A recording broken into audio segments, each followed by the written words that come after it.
Hi everyone, आज के इस वीडियो में हम लोग सॉल्व करने वाले हैं class 10 ICSE board Selina science maths book से एक्सरसाइज 5E। इससे पहले हमने 5D तक ऑलरेडी सॉल्व कर लिया था पिछले 4 पार्ट्स में, तो अगर आपने नहीं देखा तो जाकर जरूर देख लीजिएगा। पूरी प्लेलिस्ट बनी हुई है चैप्टर 5 क्वाड्रेटिक इक्वेशन के ऊपर। इस वीडियो में हम लोग एक्सरसाइज 5E के एमसीक्यूज एंड जितने भी क्वेश्चन है सब कुछ सॉल्व कर लेंगे। तो इस वीडियो को स्टार्ट करते हैं, लेकिन उससे पहले अगर आपने अभी तक हमारे चैनल को सब्सक्राइब नहीं किया है डेफिनेटली कर लीजिएगा। यहाँ पर आपको ऐसे ही और भी अमेजिंग वीडियोस देखने को मिलते रहेंगे। एंड अगर आप मैथ्स पढ़ना चाहते हो मुझसे जूम ऐप पर, तो आपको पता ही है, मुझे व्हाट्सएप पर मैसेज कीजिए, मैं आपको बताऊंगा कैसे। फर्स्ट क्लास डेमो फ्री है, ठीक है। ये मेरा व्हाट्सएप नंबर है, तो इस नंबर पे आप कांटेक्ट कर सकते हो, ठीक है। हम लोग देखते हैं यहाँ पे क्वेश्चंस। एमसीक्यूज से स्टार्ट करते हैं, एमसीक्यूज से, ठीक है। क्वेश्चन नंबर ए पार्ट देखते हैं। तो फर्स्ट पार्ट में आपको क्वेश्चन दे दिया गया है, आपको एक क्वाड्रेटिक इक्वेशन दे दिया गया है, आपको वैल्यूज ऑफ एक्स पूछा गया है, एक्स की वैल्यूज पूछी गई है। तो हम लोग इसको सॉल्व कर लेते हैं, इस इक्वेशन को हम लोग यहाँ पे सॉल्व कर लेंगे। मिडिल टर्म फैक्टराइजेशन करेंगे, मिडिल टर्म फैक्टराइजेशन, ठीक है। हाईएस्ट पावर, ठीक है, कुछ भी ये मिडिल टर्म फैक्टराइजेशन करेंगे, इसको हमको सॉल्व करना है। सिंपल इतना जानो, हमको एक्स की वैल्यू ढूंढनी है ना, एक्स की वैल्यूज ढूंढनी है। एक्स की 2 वैल्यू आएगी हमको पता है, लेकिन फिर भी हमको एक्स की वैल्यूज ढूंढनी है, ठीक है। ये एक इक्वेशन है, इसको सॉल्व करते हैं। कैसे सॉल्व करेंगे? मिडिल टर्म फैक्टराइजेशन कर लो या फिर क्वाड्रेटिक फॉर्मूला लगा दो, है ना। तो मिडिल टर्म फैक्टराइजेशन यहाँ पे लगा देते हैं। 5x स्क्वायर को 2 पार्ट में लिखो कि मल्टीप्लाई करने पर ये आ जाए 4x का पावर 4 आ जाए। क्या लिख सकते हो? 4x square minus x square लिख दो, plus 4 is equal to 0। Minus minus plus 4x x power 4 हो जाएगा, माइनस माइनस प्लस, और 4 4 5 हो जाएगा, और साइन माइनस का ही रहेगा, बढ़ेगा, सही रहेगा। हाँ ये ठीक है, मिडिल टर्म फैक्टराइजेशन कर दिया, ठीक है। इसको ब्रेक कर दिया 2 पार्ट में। कॉमन ले लो, अब ऐसे पेयर बना लो, ऐसे पेयर बना लो, कॉमन ले लो। इन दोनों में से एक्स स्क्वायर को कॉमन ले लो, यहाँ पे एक्स स्क्वायर बचेगा, माइनस 4 बचेगा। इन दोनों में से कुछ कॉमन नहीं आए तो 1 ले लो, है ना। X square minus 4 is equal to 0। यहाँ पे माइनस क्यों डाला आप लोग समझ सकते हो, है ना। माइनस माइनस प्लस हो जाएगा। हमको यहाँ पे कुछ ऐसा लिखना पड़ेगा ना जिसको सॉल्व करेंगे तो ये खुद आ जाए, ठीक है। ये बात समझ सकते हो आप लोग, है ना। और ये तो बात जानते हो कि ये और ये हमेशा सेम होता है ना। तो एक यहाँ पे ये पेयर बन गया, एक ये बन गया, x square minus 4 is equal to 0, ठीक है। तो x square minus 1 is equal to 0 और x minus 4 is equal to 0। अगर ये 0 के इक्वल है तो एक्स स्क्वायर का वैल्यू 1 आ जाएगा, एक्स अंडर रूट 1 आ जाएगा, देन ठीक है। लेकिन अगर इसको अगर हम लोग 4 के इक्वल कर देंगे, माइनस 4 उधर जाएगा तो plus 4, x is equal to under root 4 हो जाएगा, एक्स इज इक्वल टू 2 हो जाएगा, प्लस माइनस 2। और यहाँ पर भी एक्स इज इक्वल टू 1 निकलेगा, लेकिन प्लस माइनस के साथ, है ना। तो यहाँ पर एक्स क्या हो गया, या तो प्लस माइनस 1 हो सकता है, या फिर एक्स जो है वो प्लस माइनस 2 हो सकता है। तो ये वाला देख लो कौन सा ऑप्शन करेक्ट है। आई थिंक यहाँ पे ऑप्शन नंबर 2 करेक्ट है, राइट। ऑप्शन नंबर यहाँ पे 2 करेक्ट है, ऑप्शन 2 करेक्ट है, ऑप्शन 2 नंबर करेक्ट है, ठीक है। आगे बढ़ते हैं। बी नंबर भी सेम टाइप का क्वेश्चन है। आपको यहाँ पे इक्वेशन दे दिया गया है और एक्स की वैल्यूज ढूंढनी है। सिंपल क्वेश्चन है ना। एक्स की वैल्यू ढूंढनी है, एक्स की वैल्यू ढूंढनी है, ठीक है। एक्स की आपको वैल्यू ढूंढनी है ना। इसको सॉल्व कर लो बस। इसमें इसी तरह के क्वेश्चन हैं, बस इसको सॉल्व करना है, ट्रिकी क्वेश्चन और कुछ भी नहीं है। इन दोनों का एलसीएम ले लो, क्या हो जाएगा, ये एलसीएम हो जाएगा। इसको क्रॉस मल्टीप्लाई कर दो, एक तो एक्स माइनस 5 प्लस एक्स हो जाएगा, 5 3/10 हो जाएगा। क्रॉस मल्टीप्लाई कर दो, है ना। या फिर इसको और अच्छे से पहले सॉल्व कर लो, एक्स प्लस एक्स 2x हो जाएगा, 2x माइनस 5। यहाँ पे ये हो जाएगा एक्स स्क्वायर माइनस 5x हो जाएगा, is equal to 3/10। Cross multiply कर दो आप, ठीक है। 10 को इसके साथ ले लो, 2x माइनस 5। इसको इससे करें, इसको क्रॉस मल्टीप्लाई, ठीक है भाई। क्रॉस मल्टीप्लाई करते हैं हम लोग, है ना। बहुत स्टेप बाय स्टेप मैं आपके लिए सॉल्व कर रहा हूँ।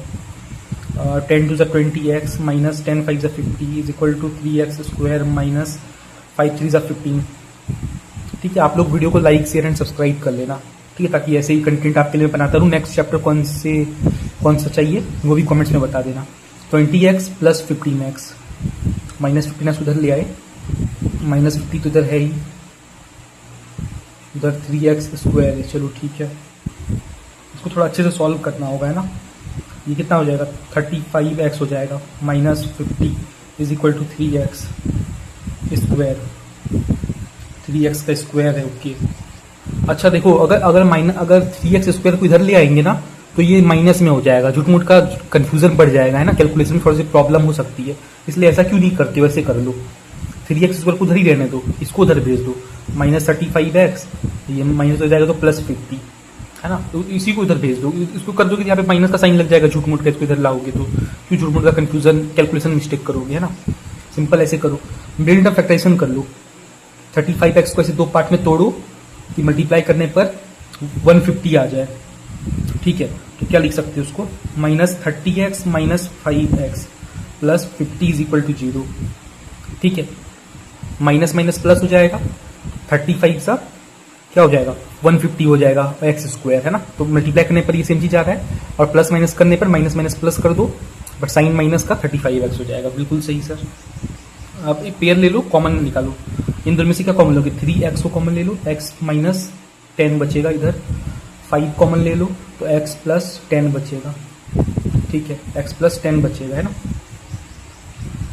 0 = 3x - 5 एक इधर बना, और एक इधर बनेगा x - 10 बनेगा। अच्छा यहाँ पे तो माइनस प्लस = माइनस हो जाएगा ना, यहाँ पर भी माइनस का साइन हो जाएगा, ठीक है, x - 10 हो जाएगा। समझ सकते हो उस चीज़ को, है ना भाई, इस चीज़ को समझ सकते हो, ये दोनों हमेशा सेम रहता है ना, ऐसे समझ सकते हो। अगर 3x - 5 0 के इक्वल है, या फिर x - 10 0 के इक्वल है, अगर 3x - 5 0 के इक्वल है तो x = क्या हो जाएगा 5/3 हो जाएगा, और ये प्लस का 10 हो जाएगा, 5/3 और 10 आ रहा है। तो जो x की वैल्यू है वो तो या तो 5/3 हो जाएगी या फिर 10 हो जाएगी, यही आ रहा है ना, और 10, इन दोनों में से कुछ एक हो सकता है, 5/3 और 10, 5/3 और 10, लेकिन 5/3 तो कहीं नहीं है ना, या तो -5/3 है, लेकिन यहाँ पे 10 है, तो ऑप्शन नंबर 2 हम लोग मानकर चलते हैं, ऑप्शन नंबर 2 हम लोग मानकर चलते हैं, ठीक है। 5/3 या फिर 10 दोनों में से कुछ हो सकता है ना, तो दोनों तो नहीं गिवन है, दोनों किसी ऑप्शन में गिवन ही नहीं है, तो 10 तो लेकिन गिवन है, तो हम लोग 10 को यहाँ पर मानकर चल रहे हैं, ठीक है। क्वेश्चन नंबर सी में आपको एक इक्वेशन दिया हुआ है, बोल रहा है which of the following is the correct for the equation, इसमें से क्या करेक्ट है इस इक्वेशन के लिए, है ना। ये आपको एक इक्वेशन दिया गया है, ठीक है।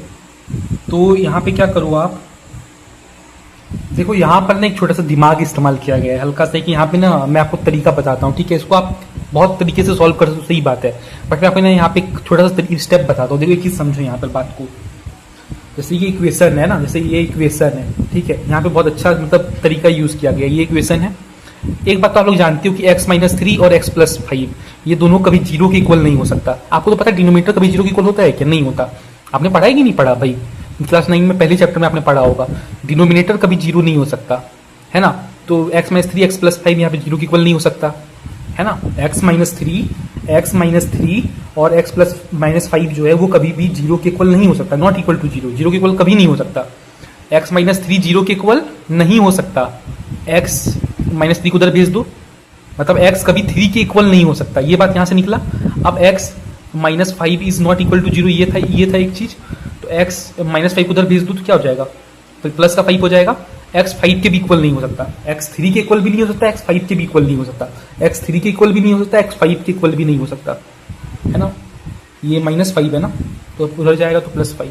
अच्छा ये प्लस है, ठीक है, ये यहाँ पे प्लस था है ना, यहाँ पे प्लस है x + 5, तो x + 5 उधर जाएगा तो माइनस का 5 हो जाएगा, है ना। तो x -5 के इक्वल नहीं हो सकता, x 3 के इक्वल भी नहीं हो सकता, x -5 के इक्वल नहीं, तो ऑप्शन नंबर 3 यहाँ पे करेक्ट है, ऑप्शन नंबर 3 यहाँ पे करेक्ट। इस टाइप के क्वेश्चन एग्जाम में नहीं आते हैं, फालतू क्वेश्चन दे दिया है आपको बढ़ाने के लिए, और कुछ भी नहीं है ना, नहीं आता है यार, फालतू क्वेश्चन है ना। ये आपको छोटा सा कुछ ऐसे ही दे दिया है, गरम क्वेश्चन दे दिया, बोला इसमें से क्या करेक्ट है, ये वाला करेक्ट है कि x 3 के इक्वल नहीं होता, x 5 - 5 के इक्वल नहीं होता। इसको आप अलग अलग तरीके से सॉल्व कर सकते हो, कोई प्रॉब्लम नहीं है, बट मैंने आपको इसलिए बता दिया क्योंकि ये क्वेश्चन नहीं आता एग्जाम में। देखो अगर मुझसे ऑनलाइन क्लास पढ़ोगे तो मैं तो बता भी दूंगा ना कौन सा क्वेश्चन आएगा एग्जाम में, कौन सा नहीं आएगा, है ना। ये बात तो मैं गारंटी दे सकता हूँ, मैं जो क्वेश्चन दूंगा वही क्वेश्चन एग्जाम में आता है, बोर्ड एग्जाम में, ये फिक्स है, ठीक है। तो ये सी तक ही था, है ना। अब क्वेश्चन नंबर 2 से स्टार्ट करते हैं। क्वेश्चन नंबर 2 सॉल्व करने को आपको दे दिया, सॉल्व करने को बोला गया है, 5x² - 3 + 3 = 0, इसको बोला है सॉल्व करने। देखो जनरली इस टाइप के क्वेश्चन नहीं आते हैं एग्जाम में, है ना, बट फिर भी आपके बुक में है तो मैं सॉल्व करा देता हूँ, हो सकता है आपके स्कूल एग्जाम में आ जाए, बोर्ड्स में तो नहीं आता है, स्कूल एग्जाम में आ सकता है। देखो यहाँ पे क्या करो ना, x² को ना y मान लो, इस टाइप के क्वेश्चन को करने का यही तरीका है। यहाँ पे x की पावर 4 दे दिया ना, तो इससे आपको कंफ्यूजन होता है, इसलिए क्या करो ना, x² को y मान लो। अब देखो कितना इजिली सॉल्व हो जाएगा। अगर आपने x² को y मान लिया ना तो क्या होगा, देखो यहाँ पे क्या फर्क हो जाएगा, ऐसे हो जाएगा, एक्स स्क्वायर की जगह क्या लिखोगे, वाई लिख दोगे प्लस 3 इज इक्वल टू 0। समझे इस बात को, समझे, ये तो क्वाड्रेटिक इक्वेशन बन गया, इजिली आप इसको सॉल्व कर लोगे। समझे इस बात को कैसे किया आपने, एक्स स्क्वायर को वाई मान लिया, लेकिन अब तो यहाँ पे 2 का पावर तो बच गया ना, तो 2 यहाँ पे लिख दिया। ये बात समझ, एक्स स्क्वायर को हमने वाई मान लिया, आप कुछ भी मान लो, वाई की जगह ए मान लो, बी मान लो, सी मान लो, डी मान लो, ई मान लो, पर कुछ मान लो, ताकि ये इजी बन जाए, सॉल्व करने में बहुत आसानी हो। देखो कैसे आसानी हुआ, मिडिल टर्म फैक्टराइजेशन कर दो अब इसका। 2y स्क्वायर तो है ही, माइनस 5y को 2 पार्ट में तोड़ो, कैसे लिखोगे, 2y minus 3y plus 3 is equal to 0। Minus minus plus हो जाएगा, 5y हो जाएगा, बट साइन माइनस का, माइनस माइनस प्लस 3 2 6 हो जाएगा, मल्टीप्लाई करके देख लो, यही आ रहा है। ठीक है, मिडिल टर्म फैक्टराइजेशन कर रहे हैं हम लोग यहाँ पे। पेयर ले लो, पेयर 2y यहाँ पे पेयर निकला, यहाँ पे 1, यहाँ पे क्या y होगा, y माइनस 1 है ना, माइनस यहाँ पे 3 कॉमन आ जाएगा, तो y minus 1 is equal to 0, plus minus equal to minus, यहाँ पे माइनस का साइन लगेगा, याद रखना है ना, समझ रहे हो बात को, है ना। ये दोनों हमेशा सेम होता है, ये बात हमेशा गार्ड मान लो, है ना। तो 2y माइनस 3 इधर निकला, एक y माइनस 1 ये निकला 0। अगर 2y माइनस 3 1 0 के इक्वल है, ठीक है, तो y की वैल्यू क्या हो जाएगी, 3/2 हो जाएगी। लेकिन अगर y माइनस 1 0 के इक्वल है तो y की वैल्यू 1 हो जाएगी। ठीक है, लेकिन हमको y की यहाँ पे वैल्यू नहीं निकालनी है ना, हमको तो यहाँ पे x की वैल्यू निकालनी थी, हमने एक्स स्क्वायर को y मान लिया था, तो वही लिख दो, y की जगह पर एक्स स्क्वायर लिख दो, x square is equal to 3/2, y की जगह बस एक्स स्क्वायर लिख दो, x square is equal to 1।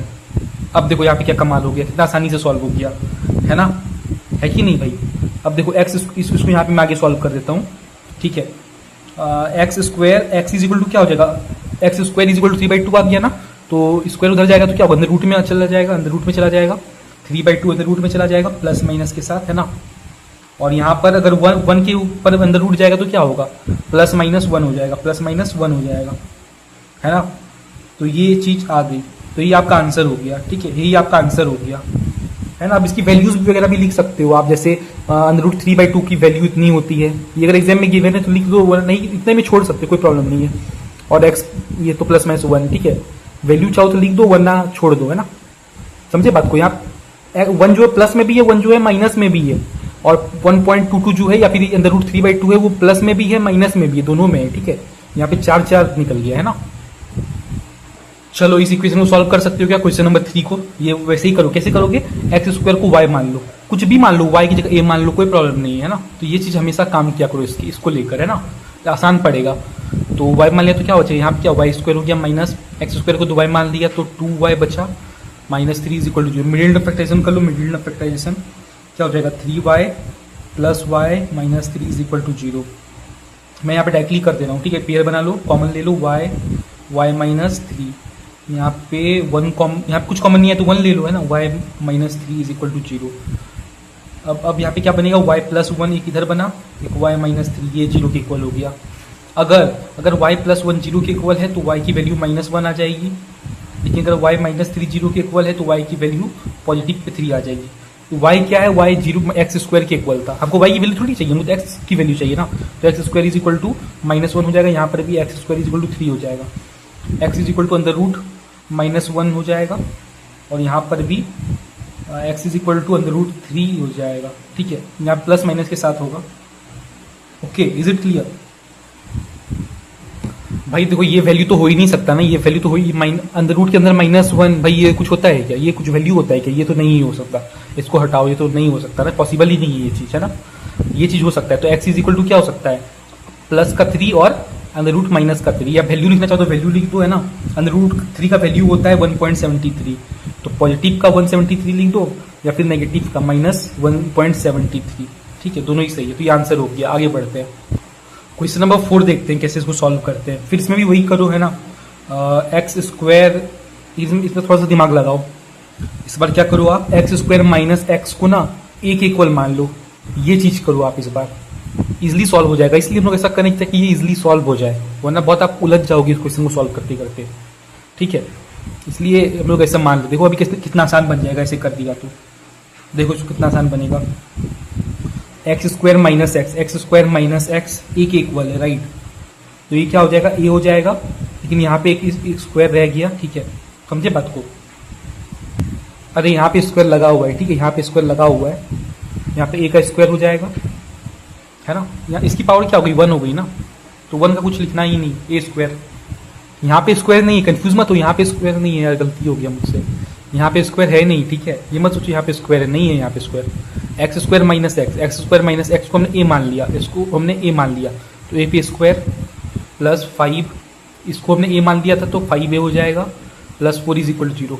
Easily अब सॉल्व हो जाएगा, इसलिए हमने ऐसा करके मान लिया ताकि ये इजिली सॉल्व हो जाए, और कुछ बात नहीं है, वरना आप लोग इस नंबर्स में उलझ जाओगे, है ना, मल्टीप्लाई करते करते उलझ जाओगे। तो कितना आसानी से सॉल्व हो जाएगा, मिडिल फैक्टराइजेशन कर लो, इजिली सॉल्व हो जाएगा। क्या था इसमें, 5a को 4a प्लस ए लिख सकते हो, plus 4 is equal to 0, pair बना लो, ए प्लस 4, यहाँ पे ए 1 1 कुछ नहीं, इन दोनों में कॉमन है, तो ए प्लस 4 इज इक्वल टू 0, एक ए प्लस 4 बन गया, एक ए प्लस 1 इज इक्वल टू 0 बन गया। अगर ए प्लस 4 0 के इक्वल है तो ए इज इक्वल टू -4, अगर ए प्लस 1 0 के इक्वल है तो ए इज इक्वल टू -1। ठीक है, ठीक है, लेकिन ए हमने किसको माना था, इसको माना था, एक ही वैल्यू थोड़ी ढूंढनी है, हमको तो इसकी वैल्यू ढूंढनी है ना, x square minus x minus 4 के इक्वल, यहाँ पर भी x square minus x minus 1 के इक्वल है। तो क्या हो सकता है, इसको कैसे लिख सकते हो, x square minus x minus 4 को इधर ले आओ, प्लस 4। अब देखो इसके अंदर अब फिर इधर भी वही चीज करो, x square minus x minus 1 को इधर ले आओ, प्लस 1 इज इक्वल टू 0। ठीक है, बस अब इसको सॉल्व कर दोगे तो एक्स की वैल्यू आ गई है ना, इजिली आ जाएगी। ठीक है, अगर एक्स की वैल्यू मतलब नहीं आती है तो नॉट रियल लिख देना। ठीक है, ऐसे करके खत्म कर दो, कुछ नहीं है, सिंपल क्वेश्चन, आगे बढ़ते हैं। देखो क्वेश्चन नंबर 4 का 2 भी वैसे ही सॉल्व करना है ना, ये आसान क्वेश्चन है, इसको मैं क्या सॉल्व करूं बार बार, है ना, एक ही टाइप का क्वेश्चन बार बार आ जा रहा है। तो क्या करो ना, इसमें देखो एक्स स्क्वायर माइनस 3x है, एक्स स्क्वायर माइनस 3x, इसको ना क्या मान लो, ए मान लो, है ना, एक्स स्क्वायर माइनस 3x को ए मान लो आप, तो y मान लो, जो मन करे वो मान लो, y मान लो, z मान लो, c मान लो, जो मानना है मान लो। ठीक है, उसके बाद इसमें सब्स्टिट्यूट कर दो, इस इक्वेशन में सब्स्टिट्यूट कर दो, तो ये क्या हो जाएगा, इसको ए स्क्वायर हो जाएगा, A square minus 16a minus 36 is equal to 0, ये चीज हो जाएगा। इसको सॉल्व कर दो भाई, इसको सॉल्व कर दो, ए की वैल्यू आ जाएगी, है ना। अब फिर ए किसके इक्वल था उसको लिख दो, ए किसके इक्वल था वो लिख दो, फिर सबको सॉल्व कर दो, एक दूसरे को सॉल्व कर दो, एक्स की वैल्यू मिल जाएगी, इसको भी सॉल्व कर दो, यहाँ पर एक्स की वैल्यू मिल जाएगी, तो एक्स की वैल्यू ये आ गई। सिंपल क्वेश्चन है यार, सॉल्व कर लोगे आप लोग खुद से। देखो एक्चुअली बात क्या है ना, इस एक्सरसाइज से क्वेश्चन ना के बराबर आता है, तो इसलिए मैं इसमें थोड़ा ज्यादा ध्यान नहीं देता, बट फिर भी कुछ क्वेश्चन मैं आपको करा देता हूँ। ठीक है, आपके स्कूल एग्जाम के लिए कुछ बता देता हूँ, बाकी अब आपको सॉल्व करने की जरूरत नहीं है ना। अगर आप बोर्ड्स के लिए प्रिपरेशन कर रहे हो तो अब आपको सॉल्व करने की बिल्कुल जरूरत नहीं है, खत्म, आपका ये एक्सरसाइज खत्म हो चुका है। ठीक है, बाकी ये फालतू क्वेश्चन है, ये स्कूल में मोस्टली नहीं पूछा जाता है, कुछ कुछ स्कूल में पूछ लिया जाता है। ठीक है, तो यहाँ पे क्वेश्चन नंबर 5 का सब पार्ट 1 पहले देख लेते हैं। तो 5 के सब पार्ट 1 में इस टाइप का क्वेश्चन दे दिया, कभी नहीं आता है यार, अंदर रूट में कभी इस टाइप का क्वेश्चन क्वाड्रेटिक इक्वेशन से आता ही नहीं है। ठीक है, ये बस ऐसे ही आपको सॉल्व करने को दे दिया गया है। तो इन केसेस में क्या करो ना आप, वही फिर इजी करने के लिए वही करो, x माइनस एक्स बाई 3 को a के इक्वल मान लो, b के इक्वल मान लो, ऐसे करके कर लो। ठीक है, अब आप बोलोगे सर यहाँ पे x और x माइनस 3 a मान लेंगे, तो इसको क्या मानेंगे, 1 बाई a मान लो यार, ये क्या हो जाएगा, 1 बाई a हो जाएगा ना, ये उल्टा है ना, देखो ये x माइनस 3 ऊपर है, x बस यही छोटा सा फर्क है ना, इसको क्या कर लो, 1 बाई a मान लो, बात खत्म। ये अगर a है तो ये क्या हो जाएगा, ये देखो उल्टा है ना, उल्टा है, तो a का उल्टा क्या होता है, 1 बाई a लिख दो, बस वही चीज है और कुछ नहीं है। वही चीज क्या, a plus 1 by a is equal to 5/2। अब आराम से सॉल्व हो जाएगा, देखो कितना आराम से सॉल्व हो जाएगा, बस इतना छोटा सा आपको दिमाग लगाना था और कुछ नहीं करना है। 5 का सेकंड पार्ट में भी वही सेम टाइप का क्वेश्चन है, 2x माइनस 3x माइनस 1 को a मान लो। ठीक है, a मान लो, फिर ये देखो उल्टा है, ये देखो उल्टा है, x माइनस 1 ऊपर है और ये नीचे, तो ये क्या हो जाएगा, 1 बाई a हो जाएगा भाई, सिंपल सा बात है। लेकिन यहाँ पे 4 है ना, तो ये 4 बाई a हो जाएगा, यहाँ पे 4 ऑलरेडी है तो 4 बाई a हो जाएगा, ये 1 बाई a है। ठीक है, 4 को 1 से मल्टीप्लाई करेंगे तो क्या हो जाएगा, 4 बाई a हो जाएगा, सिंपल। बस आज बाकी वैसे सॉल्व कर दोगे, वैल्यूज आ जाएगी x की। 5 का थर्ड पार्ट भी वही सेम टाइप है, x प्लस 1 ऊपर है, 3 इसको a मान लोगे तो ये क्या हो जाएगा, 1 बाई a हो जाएगा, क्योंकि ये उल्टा है ना, उल्टा है तो 1 बाई a हो जाएगा, बस सॉल्व कर देना, आ जाएगा आंसर। ये देख लो फिर से वही चीज है, इस बार x प्लस 1 बाई एक्स को a मान लो, तो यहाँ पे क्या हो जाएगा, 9a स्क्वायर हो जाएगा, है ना, मतलब यहाँ पे x स्क्वायर हो जाएगा, राइट, समझ सकते हो उस चीज को। यहाँ पे ना बस छोटा सा दिमाग लगाएगा, अगर आपकी छोटा सा दिमाग अगर लगाना सीख लोगे, बस आपको ये चीज सीखना ही, छोटा सा दिमाग लगाना सीखना है और कुछ नहीं सीखना है, आपको सॉल्व भी नहीं करना है, बस यहाँ पे थोड़ा सा दिमाग लगाना सीखना है और कुछ नहीं है ना। सॉल्व तो आप लोग कर ही लोगे, आसान क्वेश्चन है। देखो कैसे, x प्लस 1 बाई एक्स को a मान लिया हमने, अब दोनों साइड को स्क्वायरिंग कर देंगे, दोनों साइड को स्क्वायरिंग कर देंगे तो ये मिल जाएगा भाई, x प्लस 1 बाई एक्स को स्क्वायर करेंगे, क्या हो जाएगा, क्या फॉर्मूला बनेगा, x square plus B square plus 2, है ना, is equal to a square, ये तो बनेगा, ठीक है। प्लस 2ab बनेगा, 2ab बनेगा, समझ रहा हूं बात को, 2ab बनेगा। तो ए क्या है यहाँ पे, एक्स स्क्वायर है, बी क्या है 1/x, एक्स एक्स कट जाएगा ना भाई, तो बचेगा तो 2 ही ना। तो यहाँ पे A square plus B square plus 2ab यहाँ पे फॉर्मूला लगा दिया गया, ठीक है। दोनों साइड स्क्वायर कर दिया गया भाई, x प्लस 1/x को a मान लिए, अब दोनों साइड स्क्वायरिंग कर दिए, तो ये चीज आ गया। अब इसको थोड़ा सा आप इसको सॉल्व करोगे, +2 को उधर भेज दो, -2 हो जाएगा। तो अब इसके प्लेस में क्या लिख दोगे, इसके प्लेस में, इसके प्लेस में तो ये लिखोगे, ए लिखोगे, x प्लस 1/x के प्लेस में तो ए लिखोगे। इसके प्लेस में क्या लिखोगे आपको पता चल गया, इसके प्लेस में क्या लिखोगे, ए स्क्वायर -2 लिखोगे। क्या लिखोगे इसके प्लेस में, ए स्क्वायर -2 लिखोगे, बस लिख दो, वही वैल्यूज पुट कर दो, बस ऐसे आंसर आ जाएगा। अगला क्वेश्चन भी वही देखो, वही बोल रहा है, क्वेश्चन नंबर 7 है ना। तो वही x माइनस 1/x को a मान लो, ठीक है, स्क्वायरिंग कर दो बोथ साइड, तो ऐसे करके आ जाएगा, ठीक है। x प्लस 1/x square is equal to क्या हो जाएगा, -2 उधर जाएगा, इसके प्लेस में ये आ गया। इसके जगह पर तो ये ए लिखोगे, लेकिन इसके जगह पर क्या लिखोगे वो आपको यहाँ पे पता करना था, तो वो आप पता कर लिया, क्या लिखोगे, ए स्क्वायर +2 लिखोगे। थोड़ा सा दिमाग लगाओगे खुद हो जाएगा यार, सब्स्टिट्यूट कर दो, आंसर आ जाएगा, क्वाड्रिक फॉर्मूला लगा दो, इजिली सॉल्व हो जाएगा, ठीक है। क्वेश्चन नंबर 8 देखो, वही यार बार बार सेम टाइप का क्वेश्चन है ना। तो एक्स स्क्वायर प्लस 5x को a मान लो, पुट कर दो, सॉल्व कर दो, खत्म, कुछ नहीं। 9 नंबर को कुछ मानना वानना नहीं है, सिंपल इसको सॉल्व करते जाना है, ठीक है। और इसको सिंपली आप सॉल्व कर दो, है ना। पहले एलसीएम ले लो, इधर क्रॉस मल्टीप्लाई कर दो, है ना, क्रॉस मल्टीप्लाई कर दोगे तो आंसर यहाँ पे आ जाएगा। 10 नंबर आपको दिया हुआ है, ठीक है, इसको भी वैसे सॉल्व करना है ना। ये क्वेश्चन है, फटाफट इसको सॉल्व करते जाना है, ठीक है ना। स्टेप्स को आप देख लो, ऐसे ही इसको सॉल्व कर दोगे आंसर आ जाएगा। देखो इधर जो एक्सरसाइज 5E जो है ना, वो इम्पोर्टेंट नहीं है, वो आपके सिलेबस के लिए इम्पोर्टेंट नहीं है, आप बोर्ड एग्जाम के लिए इम्पोर्टेंट नहीं है, बिल्कुल भी जरा सा भी इम्पोर्टेंट नहीं है, इसलिए मैंने इसको सॉल्व वगैरह नहीं कराया। 5D तक आपके लिए इम्पोर्टेंट है, एक्सरसाइज 5D के लिए तक आपके लिए बहुत ज्यादा इंपॉर्टेंट है, ठीक है। एक्सरसाइज 5D तक बहुत, एक्सरसाइज 5A भी इंपॉर्टेंट नहीं है, ठीक है। क्वाड्रिक फॉर्मूला वाला जो चैप्टर है ना, और मिडिल टर्म फैक्टराइजेशन, ये 2 चैप्टर बहुत ज्यादा इंपॉर्टेंट है। और ये रियल नंबर वाला, ठीक है, नेचर ऑफ रूट्स पता करने वाला, ठीक है, ये 3 टॉपिक आपके लिए बहुत ज्यादा इंपॉर्टेंट है। बस 3 टॉपिक आपको अच्छे से पढ़ना है, ठीक है। क्वाड्रिक फॉर्मूला वाला, मिडिल टर्म फैक्टराइजेशन, ठीक है, और नेचर ऑफ रूट्स, ये बस इस चैप्टर से बस आपको ये 3 टॉपिक में मास्टरी कर लो, सारी क्वेश्चंस आप कर लोगे, कुछ बड़ी बात नहीं है, ठीक है। टेस्ट योरसेल्फ आप ट्राई करना, एक्सरसाइज 5 आप छोड़ सकते हो, 1-2 क्वेश्चन मैंने आपको जितने सॉल्व करा दी उतने ही काफी है ना। ये बस प्रैक्टिस के लिए आपको दे दिया था, हाई लेवल प्रैक्टिस के लिए। टेस्ट योरसेल्फ नाम से पता चल रहा है कि खुद से सॉल्व करना है, खुद को टेस्ट करना है, तो खुद को टेस्ट कर लेना। कुछ डाउट होगा कमेंट्स में बता देना, एंड कोई भी क्वेश्चन नंबर में आपको डाउट है बता देना, उस पर वीडियो बना दूंगा। वीडियो पसंद आई तो वीडियो को लाइक शेयर एंड सब्सक्राइब कर दो।